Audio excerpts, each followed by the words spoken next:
Welcome back to the Zeitcast, friends. My name is Jonathan Martin. Anybody that knows me knows that I love Brian Zahnd. I have introduced him many times in many ways. I'll keep it simple today because we've had him on so often. You need to read every single one of his books. Just read them all. Read them all. I love them. I've endorsed some of them. I give them away as gifts all the time to this moment. He's my favorite preacher and generally just one of the coolest cats that I know. Brian, it just makes me happy to see your face. Thank you so much for doing this today. Thank you, Jonathan. You're too kind. I always like being with you. I'm relaxed, and it's just a joy to be with you as my friend. So it's joyful for me too. Having you in Greencastle a couple months ago was amazing. It was such a cool time to host you. So, okay, so here's where my instincts are torn.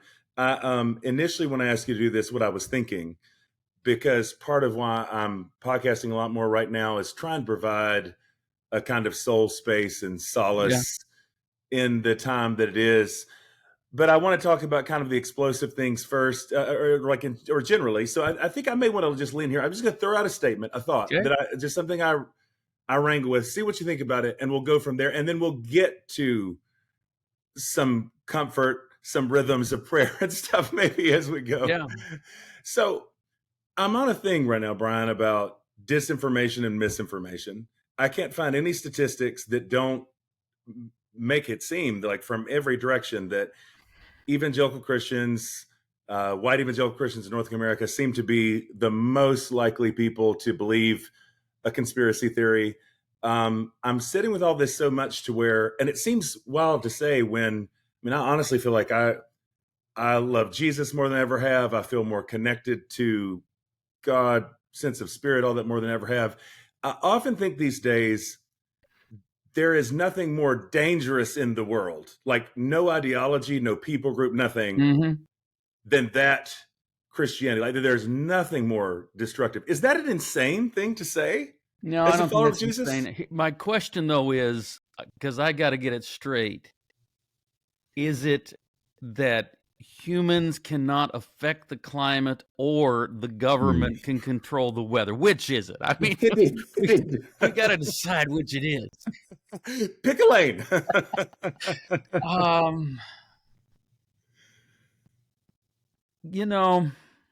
One of the things that changed my life 20 years ago, I was reading Bob Dylan's very strange memoir, Chronicles, Volume 1.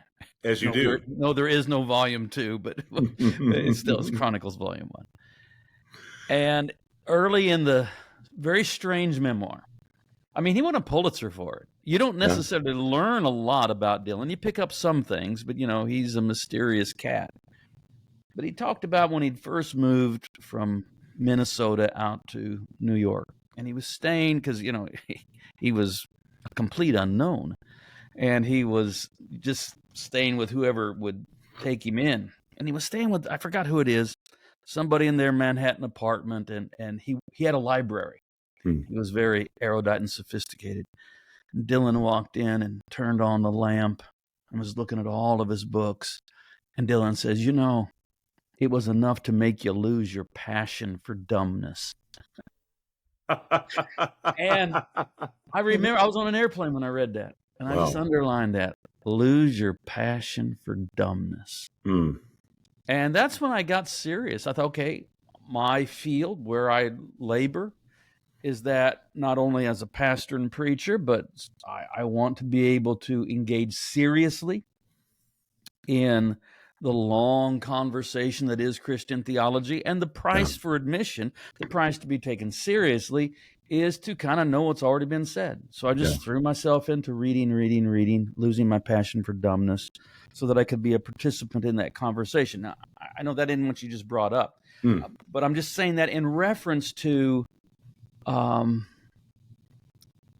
if you willfully lean toward being stupid, I don't know that there's anything you can do.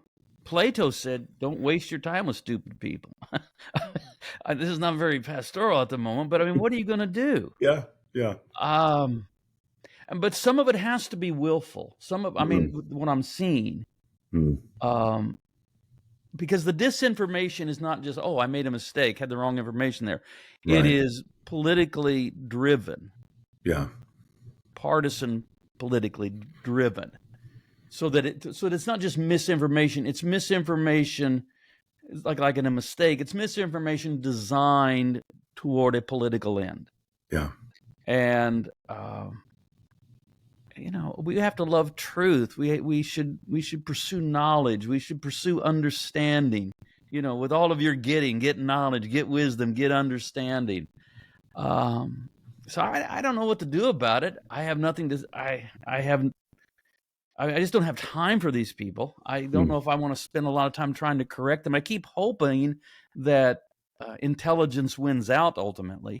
Yeah. That we're not forced to forever sail with a ship of fools. I don't know, but yeah, it's a huge problem.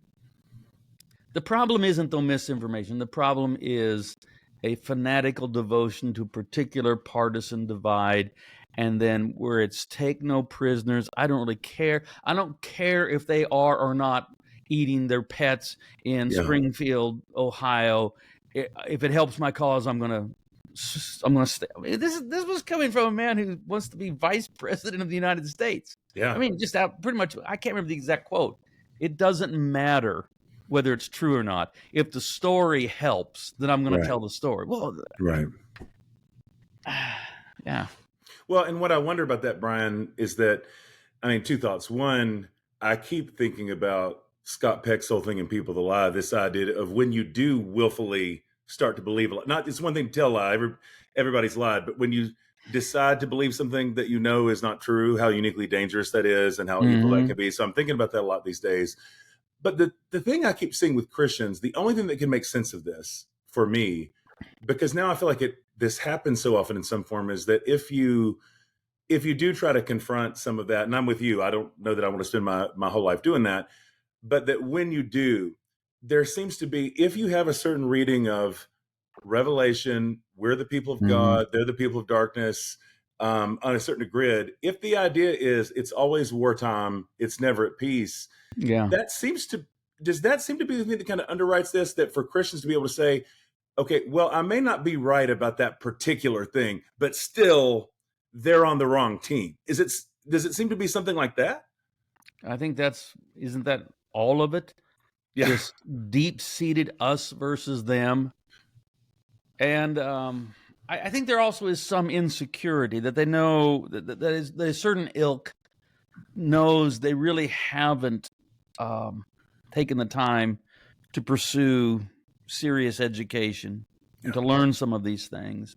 And so then out of their maybe nervous insecurity, they want to dismiss that whole world in a conspiracy theory or in just a dismissive way that, they actually don't know what they're talking about. The scientists don't know anything, and the government's nothing but one huge deep state conspiracy. I think that's rooted in a lot of insecurity, I suspect. Yeah. But I mean, none of it feels like the kingdom of Jesus, right? And if people can't sense that, then I don't know that I can help them. There's nothing about that tone, that motivation, that way of speaking that reminds me of anything I see from Jesus, the apostles, and the early Christians. So I don't know. I don't know what I'm frustrated here, Jonathan. I don't know what to say. I don't have any answers for you. I'm sorry. No, I don't. I feeling seen and known. The fact that you feel that level of frustration too, and just kind of. So what I feel like, Brian, sometimes in our lane, in our world, we end up circling the drain around the same handful of things that I know I'm not intending to always circle, but the further I go, the more it makes sense that, because, when even a few months ago, when we were talking about Christian nationalism at the Mendenhall lecture, you beautifully landed talking about the book of Revelation. I feel like we end up talking about Revelation a lot. We talk about eschatology a lot. We talk about hell a lot, because your line just now in terms of like, if people don't kind of sniff that and know that's not what Jesus is like or the kingdom of God, and yet if the idea is kind of like, well, this is just a moment in history that Jesus is the Lamb of God, if the ultimate reality is vengeance, if the ultimate reality is torment, it seems like that does become where you kind of build this house of cards to where Jesus does become unrecognizable, that it always actually is connected in some way to eschatology, judgment, all of that. Is that fair? Well, theology has real life consequences, doesn't it? Yeah. And so what happens is the cross gets reduced to, oh, this is how we are able to be forgiven. The cross, through, I think, which is a flawed theology. I'm talking about penal substitutionary atonement theory. Yeah. God had to pour out his wrath on Jesus on the cross so that he could find the wherewithal to forgive us. I think that's completely flawed. But what happens with that is then that's all the cross is. And then you can say, all right, I know what the cross is. That's where God gained the capital to forgive my sins. It's not a particular way to follow. It isn't like Jesus ever said, take up your cross and follow me. We're not supposed to do anything like that. The way that God ultimately saves the world is through violence.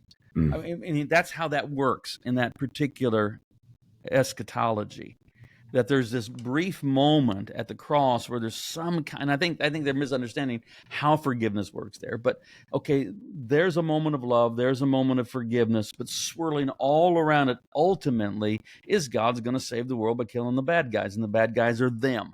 Yeah. And so then you import that into the book of Revelation and you read it that way. And I guess you don't read the Gospels too much. You try not to. The Gospels become where we get some of the information to plug into an already established theology, where ultimately the world is organized around an axis of power enforced by violence. But I would say, no, the cross is where Jesus saves the world in many ways, including by reorganizing the world around an axis of love expressed in forgiveness, and it becomes the way. And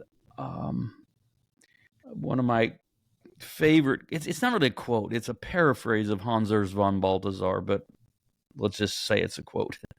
But it goes like this: being disguised under the disfigurement of an ugly crucifixion and death, Christ upon the cross is paradoxically the clearest revelation of who God is.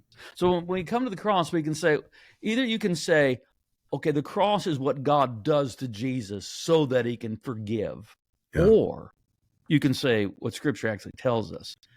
At the cross, we discover who God really is. That it actually is the clearest revelation of who God is, like that. And, I would say that I keep just trying to pull this back into theology, but I would say the best thing I have said as a preacher and as a pastoral theologian is God is like Jesus. God has always been like Jesus. There's never been a time when God wasn't like Jesus. Now, we haven't always known this, but now we do. Yeah. So the whole point, Orthodox Christianity confesses that Jesus Christ is fully God. But we don't start with God and say, the point of Christians confessing the deity of Christ is not to do this. Well, I know what God is like. I mean, we all know what God is like. God's omnipotent and omniscient and all the omnis, and we know what God is, and Jesus is that. No, the whole point is we don't know what God is like. Yeah. So at the end of his poetic prologue to his gospel, John says this, and it's kind of if you just think about it a moment, it's a daring statement. He says, no one has ever seen God, the only begotten Son who is near the Father's heart. He has made him known. Now, you could argue with that, right? I mean, if I just wrote that, if John 1:18 didn't exist and I put that on Twitter, right. Everybody said, well, no, wait a minute. Abraham saw God and Jacob saw God at Bethel and Moses saw God and his face was shining. Ezekiel saw visions of God by the river Kibar. Isaiah saw the Lord high and lifted up, and the train of his robe filled it. We could go on and on and on. But it isn't BZ that said it on Twitter. It's it's the fourth evangelist in canonical Scripture that said it. That no one has ever seen God. And he knows all those stories. And I think John would just say, yeah, I know those stories. And I'm not refuting them, but I will say this. No matter what dreams, visions, revelations, epiphanies, theophanies, Christophanies people have had in time past compared to the revelation of God we have in Christ, no one's ever seen God. So if you have in your mind God as some sort of warrior God, tribal deity, taking up our side, waging his great campaign against the evils of this world who are manifest in the people that we don't like, politically or otherwise, and that Jesus is somehow a figure just thrown in that obtains our forgiveness, well, then you have a God that you can very easily project your own anger or fear upon, hatred, and say, okay, God hates who I hate. He's afraid of who I'm afraid. He wants to go to war with whom I want to go to war with. But if instead you say, no, I don't know what God is like until I see him in Christ. And Christ is most clearly revealed at the cross. That's the moment, right? Father, forgive them, for they know not what they do. And that's where we have to circle around, and we have to look. I would say to Christians, if you want to treat those with whom you have political disagreements as your enemies, I don't think that's wise. I don't think that's necessary. I don't think it's helpful to the polis. But if you want to treat those with whom you disagree politically as enemies, well, at least remember what Jesus says about treating your enemies. Yeah. You still have to love them. You can't. Can I just read you something? Please. So this comes from 12 years ago. This is not new. I did not write this today. I just put it out there today on socials. But I didn't write it today. I wrote it 12 years ago. And I was looking for something else, and I came across, this actually kind of holds up. And 12 years ago, I put this out. Actually, I preached it 12 years ago. But then in my notes, as I was looking at it, in my notes, I say, now this is how I've been thinking about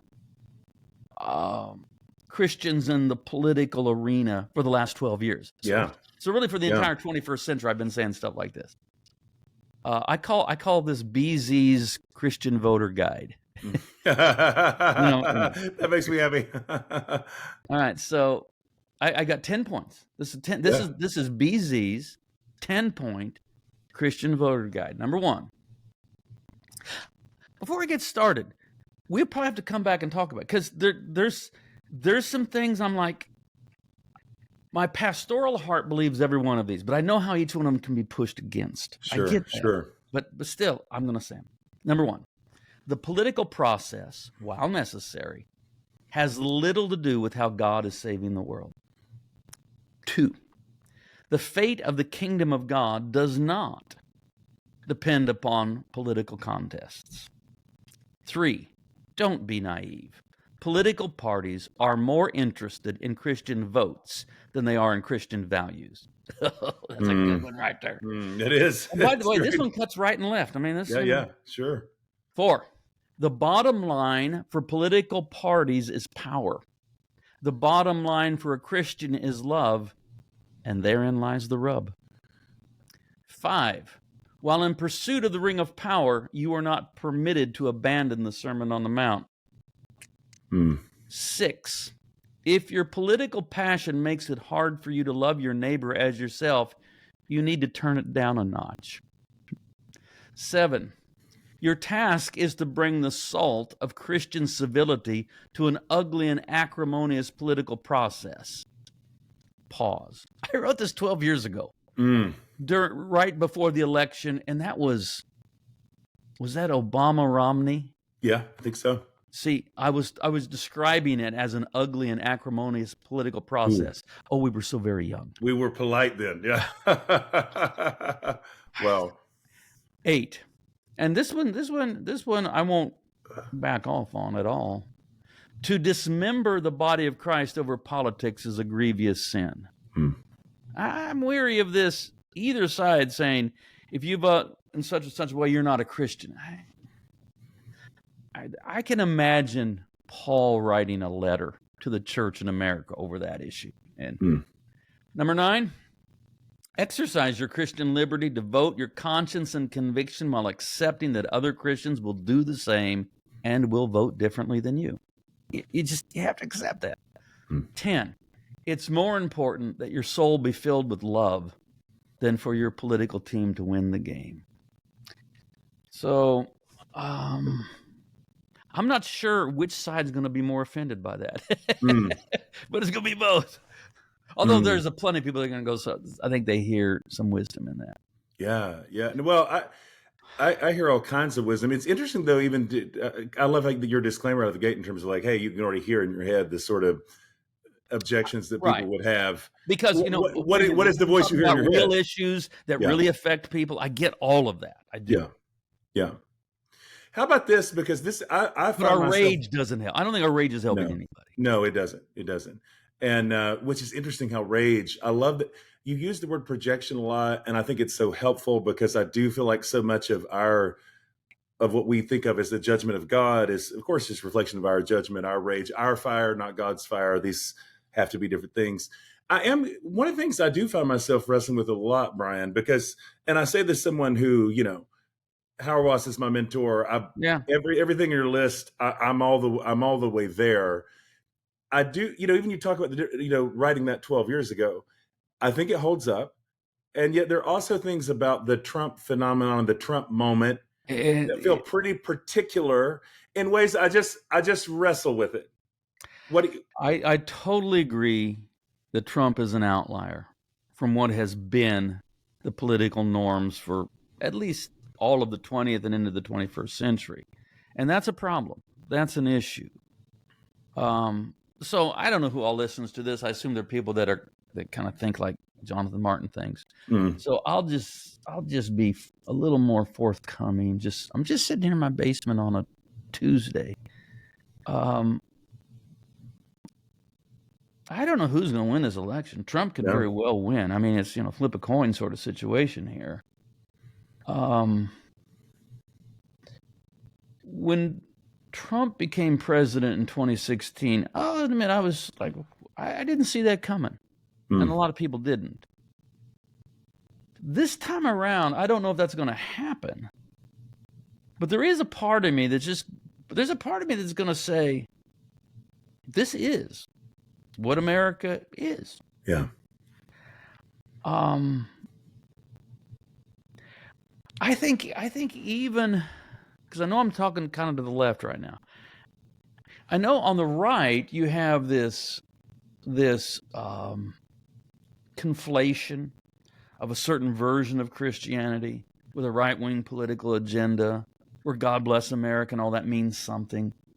I think, though, often on the left there is also a sense of the nobility of America that may be ill-founded. Sure. And I'm not saying it isn't well-intended, and it probably comes from a place of good faith and hope and love, but I don't know. It might just be Babylon. And you just might go through periods like this. My real concern is how, and I think this is a lot of your concern, is how so much of the part of the body of Christ that you and I have done life with and loved, we've seen them turn into a kind of strange political religious cult. And I got to give you a Dylan line right here. I don't care about economy. I don't care about astronomy, but it sure do bother me to see my loved ones turning into puppets. Ooh, wow. And it does bother me. Yeah.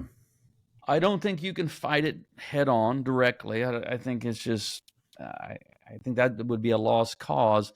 But what you can do is just continually appeal to Jesus and let Jesus speak for himself and take people into the Gospels. And maybe now and then people catch a glimpse of something that is too beautiful to deny and they start moving in that direction. So, I mean, what I was starting to say was, if I didn't have so many Christians that were caught up in a strange way of mixing their religious passion with their political ideas. Yeah. You have to understand, politics by its very nature is the art of compromise. I mean, absolutely. That's how it works. If you want to get something done, that's how it works.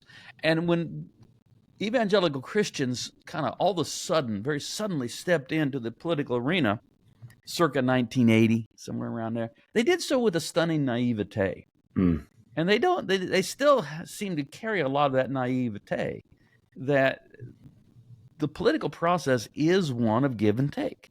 Yeah.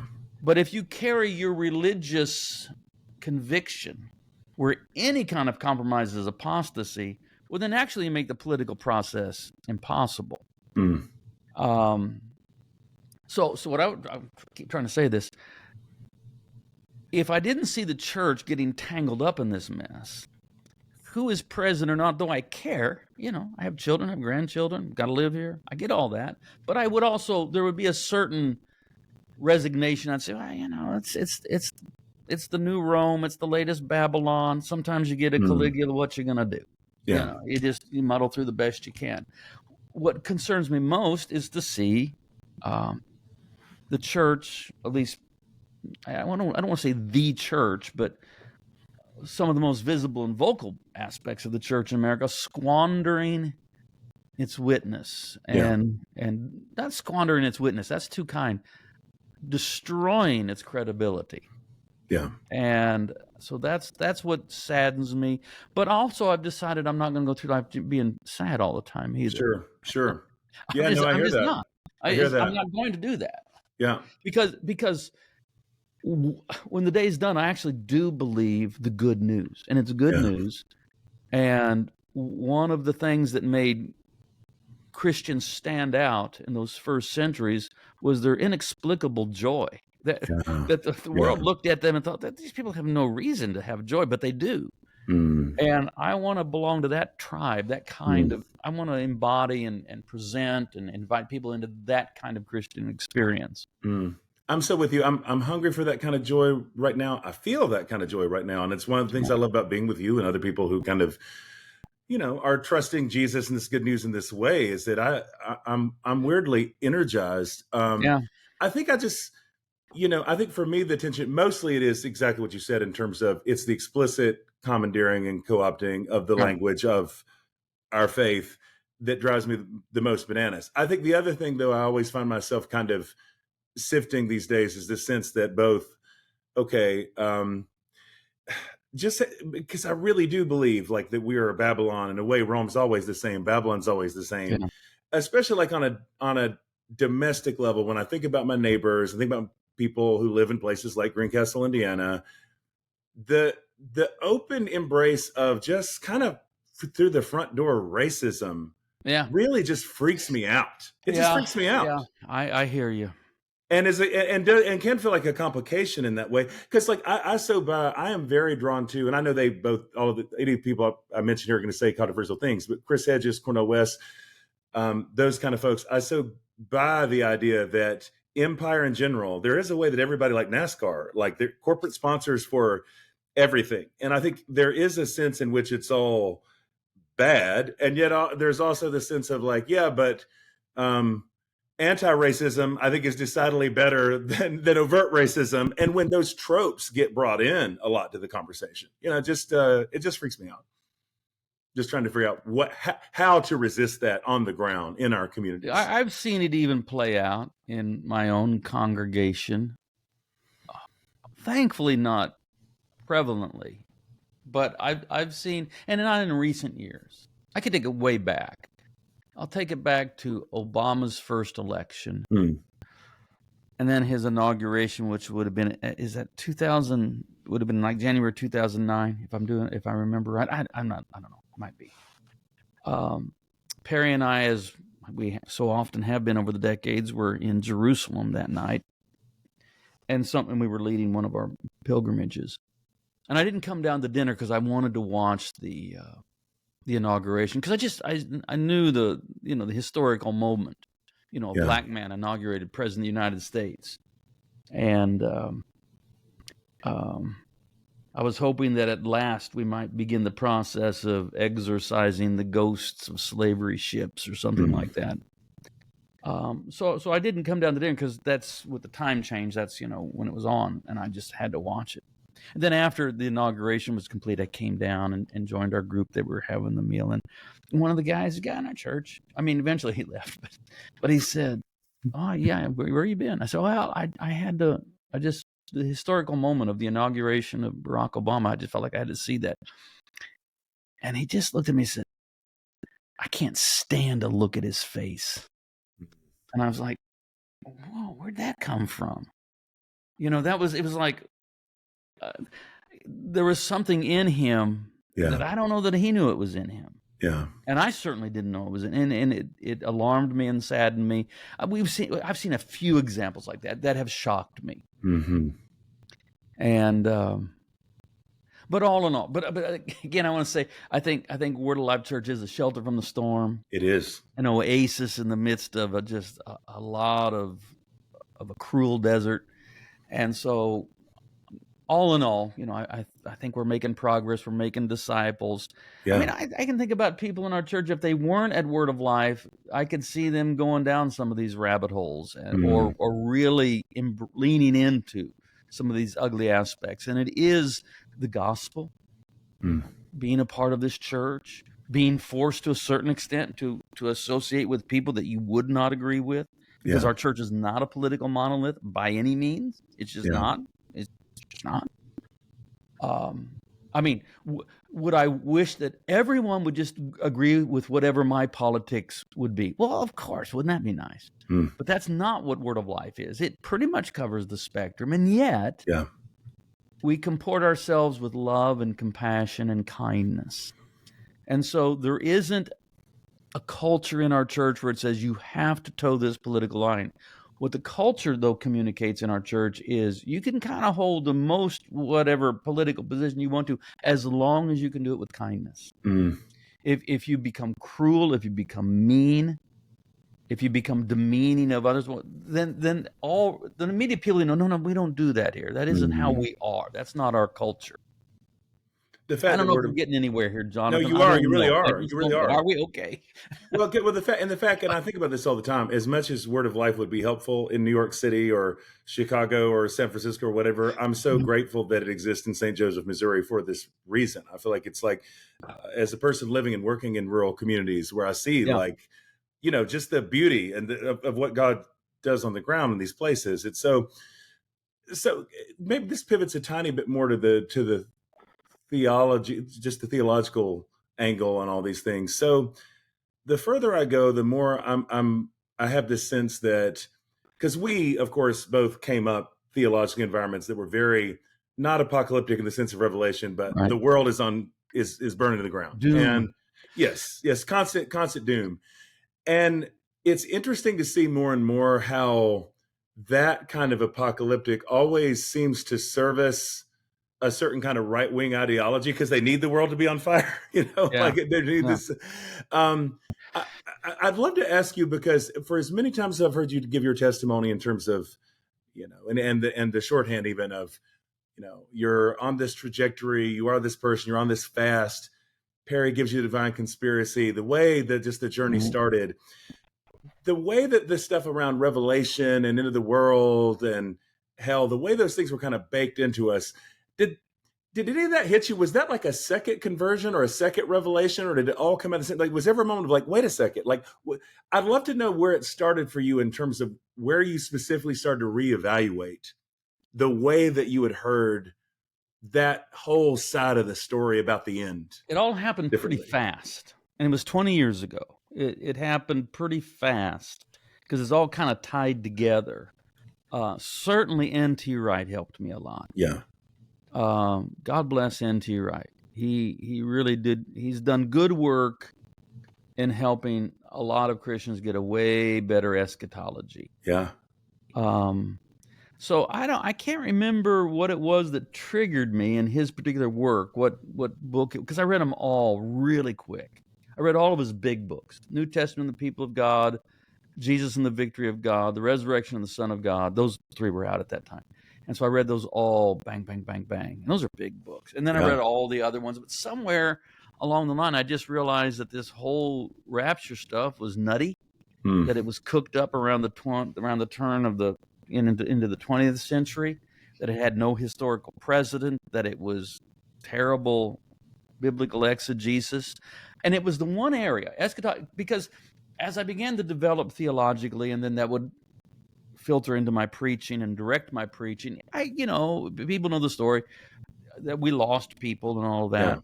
But people would come up to me and they say, "You've changed." And most of the time I go, "Well, change. Yeah, I don't know. I'm just growing. I'm learning. I'm being more nuanced, maybe adjusting along the way." But the one area where I didn't do that was eschatology. And I just said, yep, I've changed because what I was given was wrong. And it wasn't my fault. I mean, Jonathan, you couldn't, I mean, you weren't around in the 70s, but okay, I'm just saying you could not enter the door that I entered into Christianity and not be a dispensationalist. It was just impossible. Sure. So eventually, I found something better. But I was already beginning, Perry especially, both of us, but especially Perry, was once we began to really see a more beautiful gospel, we just thought this doesn't line up. This eschatology doesn't line up with the rest of the story. It just seems like, someone has crept in and changed the plot. Yeah. Which is maybe a good way of putting it.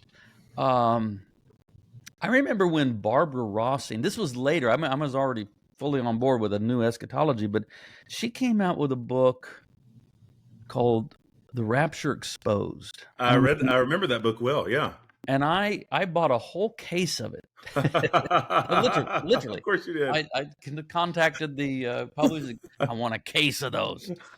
And I took our staff all the way through it, and then I just handed them out to mostly pastors, but people that were thinkers, or I would just I just gave them away because I thought that was it. What's interesting, the story behind that book is she is in the ELCA, and they don't have a history of that. I mean, that's sure. Chick Track, Looney Tunes, Left Behind, Late Great Planet Earth. I mean, that was never their thing, but it's so ubiquitous in American culture that they'd had these, more or less progressive Lutherans still being influenced by this theology. And so they just commissioned her, Barbara, you've got to write a book, to set this straight.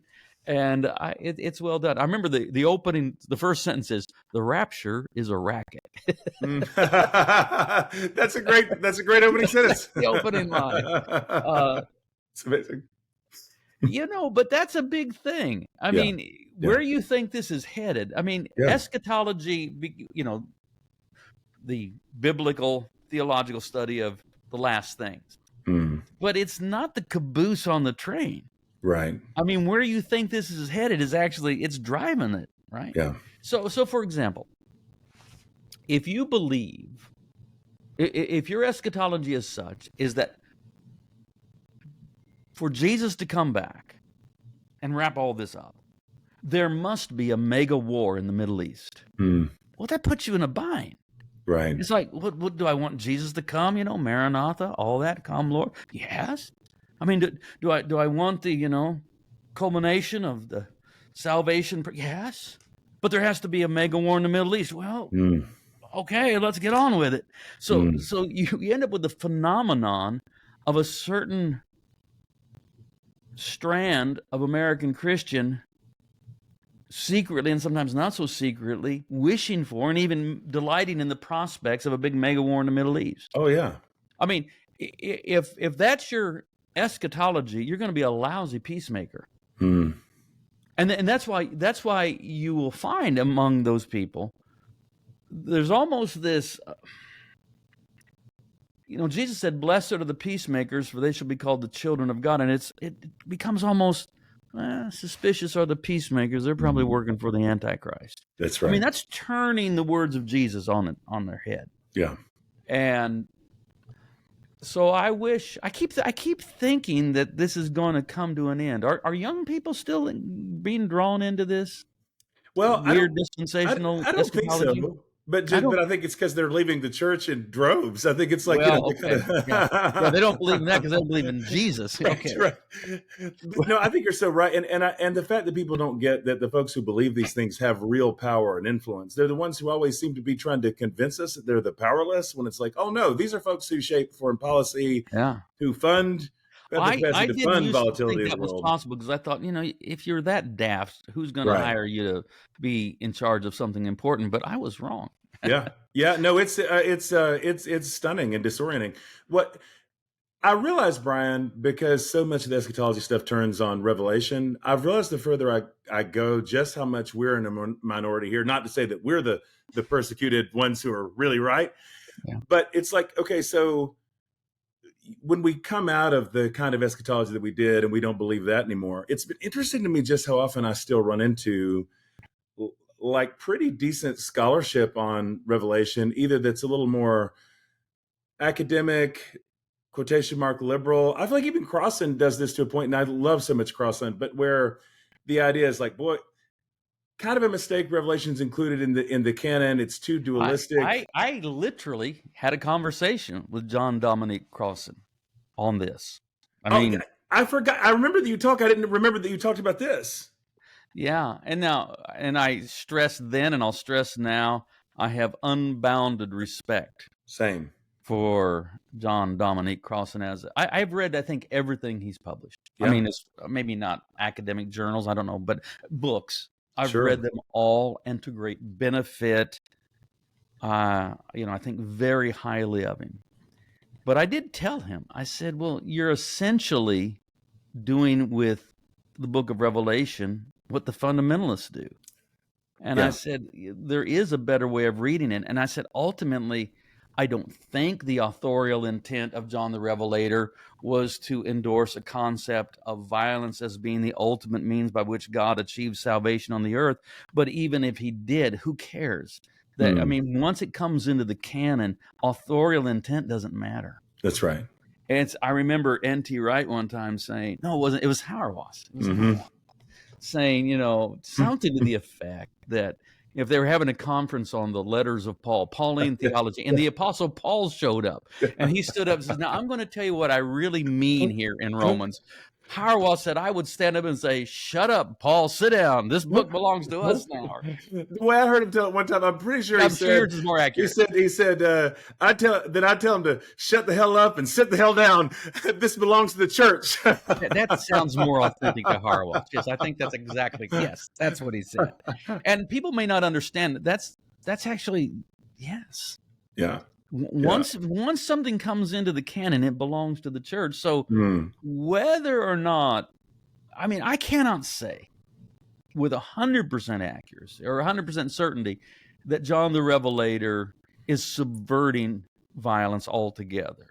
I think so. Actually, I do think so. I believe that. But even if that's not the case, first of all, we would never know. I mean, how are we going to know what his authorial intent? We don't know. Sure. But it doesn't matter because now it belongs to the church. It's in the canon. We're not taking it out. So how do we work with the book of Revelation that makes it faithful with what we see in the rest of the New Testament, and especially in the Gospels of Jesus? And actually, I don't think it's that hard to do. I just actually don't think it's that hard to do. If the story it tells, and I believe it does, and that's where I say again, I feel like we must be in the minority of this in multiple directions, is that God overcomes the forces of sin, death, and hell through self-sacrifice, through the cross. Jesus comes out on a white horse, the robe dipped in blood. It's not his own, not his enemy's blood, but his own blood from self. If that's the story that it tells, then the book is not problematic in that way. But it is weird. I agree with you that I feel like people will reject it out of their own kind of fundamentalism, where it's like, well, you're still not, it seems to me, interpreting the symbols faithfully in terms of what's the narrative what people that Revelation do really is they, without any warrant or without any logic to their system, want to literalize some symbols and make other symbols figurative. Yeah. And it's just sort of, there's no rhyme or reason to what they do. No, they're all symbols. Jesus is no more going to come back on a flying white horse with a sword in his mouth and literally kill 200 million people. That's no more literal than Jesus is literally a lamb with 7 eyes and 7 horns and a slit throat. Right. I mean, these are all symbols. Yeah. And so the whole thing about the symbol of the 200 million slain, I mean, I know that's a violent image. John doesn't shy away from this kind of imagery. Sure. But the sword's in his mouth. It's his Mm. word. Mm. It's his word. It's not a sword in his hand. It's not, Yeah. traditional combat. And so I say it like this. I say, I count myself as among those that have been slain by the word of Jesus, Ooh. and then raised to newness of life. But then somebody says, whoa, wait a minute. But after they were slain, the fowls of the air came and devoured their flesh. I say, yes, amen. May the birds of heaven consume my flesh, not my embodiedness, but my carnality. You can work with it like that. Yeah. And that's what we should do. Yeah. Yeah. That's so good, Brian. And I just, it makes me feel sane even hearing you say, because I believe it in my bones. I believe this is what actually is there in Revelation. Even asking the origin story questions about stuff like this beyond your initial sort of, not reconversion, but this kind of this awakening. I talked about myself being born again. Yeah. I had a conversion when I was 15. Yeah. Where I was in the counterculture. Right. I was rock and roll. Yeah. Sex, drugs, rock and roll. Still are rock and roll. I don't know about the sex and drugs. And I was going to go down. I mean, I know me, and I was heading down a path where I'd have ended up dead or in jail. And Jesus saved me. I mean, it's just like that. I mean, it's that real. But then 30 years later, at age 45, I was also beginning to drift down a road that I wouldn't have ended up in jail. I don't think it would have killed me, but I would have lost my soul to a very compromised Christianity. And I was in just as dangerous a spot then as I was when I was 15. So I have two conversion stories. Jesus has dramatically, I mean, yes, many, many times, but let's just say Jesus has dramatically saved me twice from great harm as a teenager and as a middle-aged pastor. And I'm thankful for both of them. And I would say the second conversion, in some ways, it was equally dramatic. Yeah. But it also required more of me. The first time, I was just so thrilled to be saved by Jesus and then thrown into the Jesus movement that I never felt like I was like risking anything. It was like, I was risking when I was on that the path of destruction where it was risky. And then Jesus put me on the road that leads to life, and we use this language, saved. At 45, though, for me to leave that road, it's a broad road and many walk on it. And for me to say, I'm not going to walk this road anymore, but try to take a congregation with you. Right. So I know everybody's going down this road, folks. I know, but this is the way. Yeah. Yeah, but that way's steep. Yeah. And narrow. I know. And not a lot of people are on it. I know, but it's the way. And so some came with me and some didn't. And, it's your life when you're 15 and your life when you're 45 is two different lives. Absolutely. I mean, did I give up everything to follow Jesus at 15? Well, yeah, what did I have, Blue jeans and a record collection, But at 45, you're leading a church and you got this big ministry and building and a mortgage and staff and all. That's a different thing. It's why I admire Nicodemus. Now, we talk about, Peter, and I don't dismiss this. Peter and the other disciples, these fishermen, they left their nets and followed Jesus. It was risky. I get it. Yeah. And I salute that. But Nicodemus. Yeah. Nicodemus is the teacher. He has tenure. He's published. He's been on record. And now to be born again, to rethink everything. Yeah. He's going to have to risk a lot, and he does. And he's there at the cross, and he's there, I mean, he's the one that goes and buys the 100 pounds of spices to bury Jesus with. Because what's he doing? He's saying, this one is a king. We're going to give him a royal burial. This was the Messiah. No, he doesn't know the resurrection's coming, but he, So I admire. I mean, there's different risks you take at different stages of life that are just different. And so all this came up because, I felt like you were pulling back on me speaking of what happened 20 years ago as a conversion. No, it was a conversion. Yeah, It really was. yeah. I love that. And by the way, this is one of the things that inspires me most about you. Like, I'm 46. The idea that, like, that it's never too late for I don't know, to radically reinvent in following Jesus in this way. The thing I have to say is the strangest thing to me, Brian, about all this, especially given the worlds that we've inhabited, and there's no sense of like martyrdom to it or whatever. I just still find it so weird that so many pastors will talk about, if you shift on hell, rapture, revelation, any of these things, they'll act like you're selling out, you're giving into the culture, like whatever. It's so insane to me. It's like, no, how much better we could be doing if we did not talk about these things. Yeah, don't talk to me about selling out. The idea that's giving into culture, like what? No. Yeah, right. Yeah, that. If anybody says that to me, either they don't know my story or they're just being grossly unfair. Yeah. Say what you will. I was risking everything. Absolutely everything. And I certainly didn't do it because it was going to be advantageous financially or career-wise or anything like that. No, I was risking everything.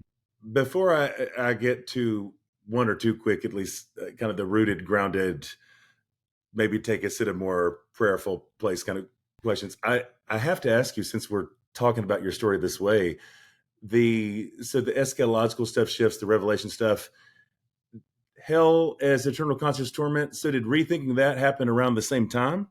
Yes, it was a little bit later. Okay. It was a little bit later.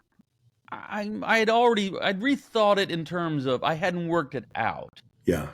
I just knew that salvation had to be more generous than whoever post AD 33 had prayed the magic prayer. That I knew. But I'll tell you a story.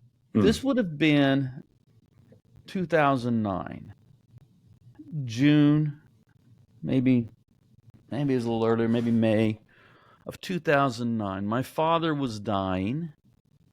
I was just really lucky. I had the best father. He's wise, kind, generous. I mean, and everybody, that isn't just a son saying that. I mean, I am his son, but the whole community felt this way about this man. Judge Zahnd, Sunday school teacher, judge, community leader, beloved. And he was in the process of his kind of long, slow dying. He'd had dementia for quite a few years. And, conversation was no longer possible. He had fallen and broken his arm. And he was in the hospital. I mean, he was already in kind of a long-term care facility, but he was in the hospital. And so I'd gone to visit him, and I'd sat with him through the night, and or into the night, and it was time for me to go. I mean, there was no conversation because conversation was no longer possible. So I was just with him. That's all, just sitting with him. But I was reading Abraham Joshua Heschel's The Prophets at that time. And, it came time for me to leave, in the hospital. It was probably close to midnight. Everything's quiet. Lights are down low. It just created kind of a pensive mood. And I walked out of my father's hospital room, went to the elevator, got on the elevator. I'm carrying Abraham Joshua. And then from wherever, this thought came to me. Did Abraham Joshua Heschel go to hell? Ooh. I just in the elevator by myself, nobody was with me. I just said, what would be the point of that? And Abraham Joshua Heschel, Jewish, not a Christian, in a certain theological system, you can't figure out how to get him into heaven. And that was just like a sudden breaking point. And the reason my father, I'm thinking about death, but my father was often confused people often mistook him for a particular rabbi. He had a kind of a rabbinic look about him. And and I thought, Heschel kind of reminds me of my dad. They were similar kind of people. Yeah. And so I'm thinking about my dad and dying and Heschel and Jewish and prophets And that was a moment where everything changed pretty quick. It took me longer to arrive at what I did believe than what I didn't believe. But I was able to just dismiss a lot of the infernalism that, and I think, Jonathan, part of the issue is in the Protestant world, we have assumed that there is no possibility of salvific work beyond the point of death. Yeah. Now, without any warrant. I mean, there's not anything. I mean, you can always find scriptures to back up if that's how you approach it. Sure. But there's no need to do that. Yeah. I mean, someone will say it's appointed that each man die once, and after this the judgment. Yes, and then what? Right. But I think I want to be a little kinder to my Protestant people. I'm a Protestant by default, not. Yeah. I'm not protesting anything in particular, but I'm not Orthodox, I'm not Catholic, so that's what's left to me. Sure. Well, let's remember that Protestantism, the spark, it begins, we all know this, with Luther at Wittenberg, when John Tetzel shows up selling indulgences, raising, like you think some of the televangelists have scams. I mean, right. Yeah, but I still haven't seen any of them selling vacation from, well, it's purgatory. For a donation of ever so much, you could obtain a vacation, a reprieve for your deceased loved ones, parents, grandparents would be given a time off from the torments of purgatory. I mean, even, the worst on TBN don't do that. Right. Although don't give him any ideas. But but that's what started it. That's what and Luther was he's like, well, I've got 95 problems with this. And so that's where it starts. I think that the Protestant Reformation just begins with, you know what? We're not even gonna go there. We're not gonna have any talk about any possibility of salvation beyond death. Because they saw how this had become so corrupt. I mean, I like to use the word, yes, I do think there is a purgatorial process, but I don't even use that word because then people think I'm thinking like a medieval Catholic or something like that, and that's not what I'm doing. What I believe... There's scripture around it. We'll all be salted with fire. Paul talks about this. I've written something, Jonathan. No, hardly anybody knows about this, but I'm just comfortable around you, so I'm just pretending that it's just you and me. I love that. So I'm working on this book, The Paths of Unseen Existences. That is the title. Here's all my. You can't see it. There's just books everywhere. This is my writing desk. I'm halfway through it. I want to finish by the end of the year. I don't know if I can. I'm going to try. The subtitle, which this may or may not be the subtitle. I let the publisher work with the subtitle, but my suggested subtitle is The Pilgrimage of the Soul Toward Our True Home. And I was and I have half of it written. I've got half of it to go. And Perry and I were in Rocky Mountain National Park, as we are every summer. And when I go out there, the first thing I read on vacation out in the mountains is some kind of Native American literature. I've done that for decades. It fits with the place and the vibe, and it's good. And so I was reading some M. Scott Momaday. I don't know if you know who he is. He just recently died, probably in his 90s. Tremendous writer, eloquent. My goodness, what a writer. M. Scott Momaday. And I was reading a collection of his essays, and he talks about, and I actually talk about this in one of my books, the Mystic Massacre of 1630, whatever it was, and how a particular Puritan pastor not only gave them Bible verses and assured them that God had given them the green light to go massacre these 700 Indians, but following that, the following Sunday, he's in his pulpit saying, "Thanks be to God, we sent 300 heathen souls to hell." Or maybe it was 700. Yeah. So, thanks be to God, we sent 700 heathen souls to hell. So, I read part of this to Perry out loud. I said, man, can you imagine that guy at the judgment seat of Christ? Can you imagine? The next day, I went on a hike by myself. Perry didn't want to go that day. So I went on a long, it was like hours long. And that's where my mind went. And I hiked for, 14 miles, just composing this fiction, the Reverend of Fantasy. And that's how this book, so I've already written it. Wow. This is how this is going to end. So it's going to end with, think C.S. Lewis, Great Divorce. Yeah. And the Reverend's dying, and his family's gathering around, and in his memory, he's going back and he's remembering the voyage from Leicester to Plymouth to, New World. I can't tell the whole story. And finally he dies. And when he awakes, he's in this room where there's no one. There's no one.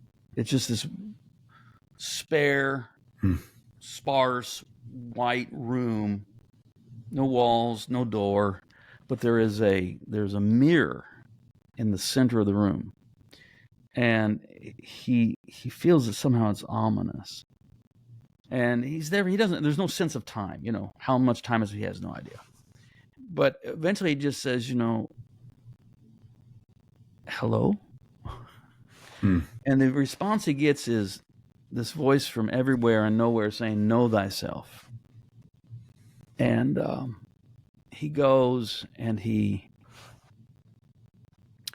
looks into the mirror, and he doesn't see himself in his burial suit, a man of 65, I made him my age, a man of 65 who's just died, but he sees himself 20 years earlier in his pulpit, thundering, thank God on that day we sent 700 heathen souls to hell. And then the voice says, depart from me. I don't know you. And he's violently seized, loses consciousness. And then when he wakes up, he's in some sort of clearing in the woods. He can smell smoke. He looks around. He sees burned teepees, wigwams. At the far end of the camp, there's a smoldering pile of corpses. He can't escape. I'm not getting now. It becomes something like a Stephen King thing for a while. He can't escape. He tries to escape. No matter how long he runs, he always comes back to the same place. He just, there seems to be no way out. Eventually, a Indian woman comes to him. She makes many visits over many weeks, months, years, centuries, millennia. We don't know. There's no real sense of time. And they have many long conversations. And I will leave it at that. I'm not going to tell you how it all ends, but it's called The Reverend of Fantasy. Okay, so it's just a fantasy. I'm not saying I know exactly how the afterlife plays out. I went on this long down this road by just saying what I do believe is this: Christ now fills all things everywhere with himself. And so for a human being to die is to encounter Christ, not death, but Christ, as both judge and savior. But there is no cheap salvation. Everything's addressed. Everything's faced. No one gets away with anything. Yeah.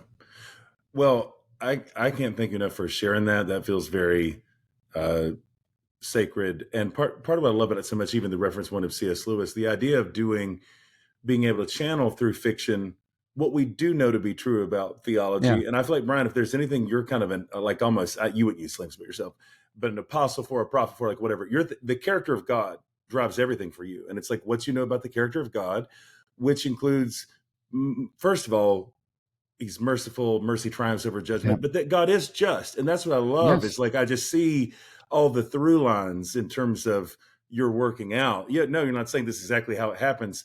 But what do we know about God? Well, we know about God's mercy. We know something about God's justice, that it restores rather than incinerates. So what might that look like? I think that's just incredibly, incredibly haunting and powerful. And I'm so glad that you're leaning into that work. That sounds extraordinary. Yeah, I had no idea that was going to. Well, in fact, what happened is I just felt compelled to write this. And so still on vacation, I'm writing this story, The Reverend of Fantasy. And I didn't make any connection that it's with this book, The Pilgrimage of the Soul toward, I mean, I could tell you, I don't want to give it away, but it actually, I was halfway through working on writing this, and I realized, oh my goodness, this is the end of this book. Wow. This, because I was wondering how am I going to get this out there? How am I going to publish this? What is it going to be a standalone piece? And then I read, no, it's the perfect end of this book. So, yeah. Ooh.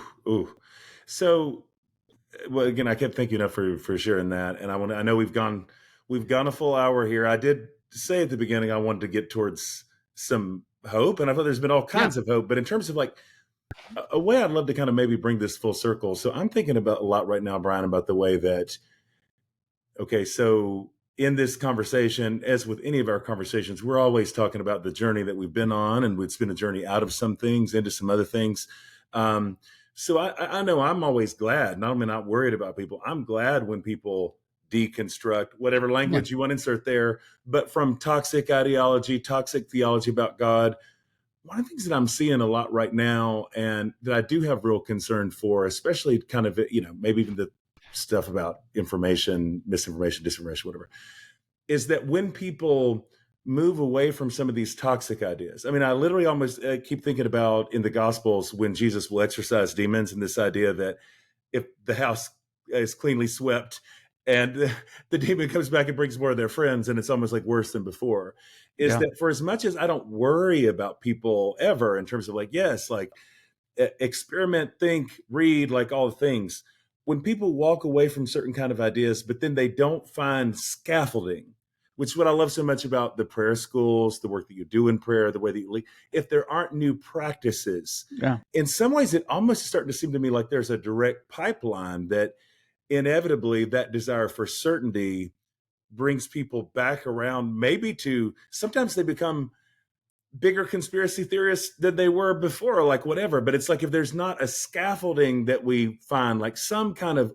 structure, organizing principle, like whatever, when we go through that deconstruction process, it almost seems like folks end up worse than where they started sometimes. Is that fair? Is that a thing that you see? Is that fair. a thing? What you have to know about me is that I am probably a true conservative. Not in the current political moment, the Republicans, Democrats, not that. Sure. In that I think that the best that the church has gets passed on through time. Yeah. There's always that which is silly, wood, hay, stubble, nonsense, or worse. But that doesn't generally get passed on. I mean, it does sometimes, but really shines is the best. We sort of have a sense for what is our gold, silver, and precious stones. Yeah. And what is worth being considered a legacy. And as I lean into that, that's that kind of structure, that kind of scaffolding, that kind of foundation that enables me to still find, I mean, it's Jesus or what? I mean, if you're just going to completely say, okay, I'm done with Jesus, I'm done with Christianity, okay, fine. What? Right. Yeah. I mean, because you don't want to just say, oh, you don't want to fall into the yawning abyss of nihilism. Sure. So what is it? Is it politics? Maybe, but I don't put that kind of faith in that. The problem is Jesus is pretty much the old gods are gone. It was Nietzsche who lamented 2,000 years and no new God. Well, they're not coming. That's right. We're down to Jesus or nothing. And so in the process of deconstruction, in the process of a critical reevaluation of faith, do try to make the distinction between that which does need to be jettisoned, that which needs to be critically rethought, that which needs to be cast into the fire, and what actually might be Jesus and what is worthy and what is precious. And try not to be a fundamentalist in the midst of deconstruction, but allow yourself to sift through some things and Mm. hold on to that which is precious. Mm. So there's a prayer that I've been praying a lot lately, and it's good. A year ago, exactly a year ago, Perry and I were, for the fourth time, walking the Camino de Santiago in Spain. And Perry brought a prayer with her, and it comes from, by coincidence, a Spanish mystic, Saint Teresa of Avila, a 16th century mystic, Carmelite nun, prioress, reformer, counselor and rebuker of popes. She was something. And this is known as Saint Teresa's bookmark. It's not really a prayer; it's just sort of a confession, and it's called her bookmark. I don't know why. But we made bookmarks out of it because it's so good. It goes like this: let nothing disturb you. Let nothing frighten you. All things are passing away. God never changes. Patience obtains all things. Whoever has God lacks nothing. God alone suffices. And so Perry had brought that prayer with her. And she was kind of teaching it to me. And then if you're on a long walking pilgrimage, I mean, there's always things that go wrong. I mean, it's in the nature. So you, like, remember one day we arrive at a city where we're trying to find where we're supposed to stay, and we can't find it, and it's raining. And finally, I call someone to help me find where this place is we're supposed to be staying the night, and they don't speak any English, and our Spanish is pretty limited. It was all just frustrating, you know. You've walked 14 miles and you're hungry and cold and wet and can't understand what they're saying on the phone. But when these moments would happen, Perry would say to me, or maybe I would say to her, let nothing disturb you. Let nothing frighten you. All things are passing away. God never changes. Patience obtains all things. Whoever has God lacks nothing. God alone suffices.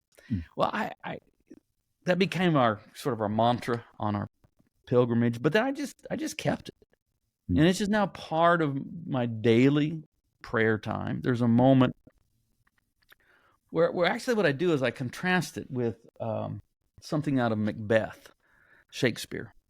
So I saw the Coen brothers, or one of the Coen brothers, maybe it's Joel. I get them mixed up. I think Joel Coen, like a year or two ago, and probably 2 or 3 years ago now, did a new version of Macbeth. I saw that. It's really good. Yeah, it's really good. You got to turn on the captions so it doesn't go by. I've watched it. You know, when I find movies that really help me, I watch them over and over and over. I probably watched that 10 times. But Macbeth is the story of this ultimate power couple, Lord and Lady Macbeth, who have thrown away all decency, all human kindness in the name of political ambition. And so they actually commit murder.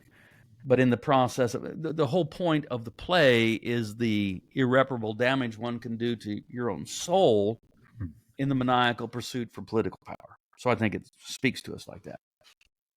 Towards the end of the play, there's the moment when Macbeth learns of the untimely death of his wife and co-conspirator, Lady Macbeth. And he famously says, here's the line from Shakespeare, his wife has died, and this is what this is his assessment, his response. The moment he hears it, you know, the lady is dead. Out, brief candle, life's but a walking shadow. A poor player that struts and frets his hour upon the stage and is heard no more. It is a tale told by an idiot, full of sound and fury, signifying nothing. Now, I don't believe any of that. Yeah. But that's where you end up. If you think that life is a game, it's a blood sport, and that for the sake of political conquest, I will cast away all virtue, all morals, all restraint, you end up where what is life? Life is a tale told by an idiot, full of sound and fury, signifying nothing. I think that's if we say I'm going to prioritize, life is a game, and the purpose of life is to win, that's where you're going to end up. Or you learn that life is not a game, it's a gift. And the purpose of life is not to win, but to learn to love well. Then you hear kind of the opposite, the wisdom that comes from our sister, Saint Teresa. Yeah. Let nothing disturb you. Let nothing frighten you. All things are passing away. God never changes. Patience obtains all things. Whoever has God lacks nothing. God alone suffices. And so St. Teresa's bookmark is deep now in my soul. I confess that at least once a day, but usually more often than that. And so let nothing disturb you, Jonathan. Ooh, I'm so moved by that, and I love it. It's like you anticipated my question too, because I love the idea of no, we couldn't do a whole thing on prayer, like maybe one thing that's kind of tethering you right now. And I love the idea of people just taking that prayer and experimenting with it. It makes me so sad when people, because I still hear this sometimes from camps I come from, kind of put down the idea of written prayers, liturgical prayers. It's like, oh gosh, the idea of praying that every day and allowing that prayer to carry you. I mean, I just think, oh, I just hope somebody will really experiment with that, like today. Write it down, find it off the internet, whatever. Just hit cut and paste from the transcript of the podcast, whatever. But just get these words in front of you, internalize them to use that every day. Like I'm doing that this week. Like I'm doing that before the end of the day. That's so powerful. Oh. Well, what a benediction, my friend. This is one of my favorite conversations I think I've ever had with you on or off of podcasts. This is just it's BZ Unfiltered. This is exactly what I want. This is exactly what I needed to hear today. So I'm so grateful. Well, thank you. We will do this again really soon. So appreciate the time. Thank you, Jonathan.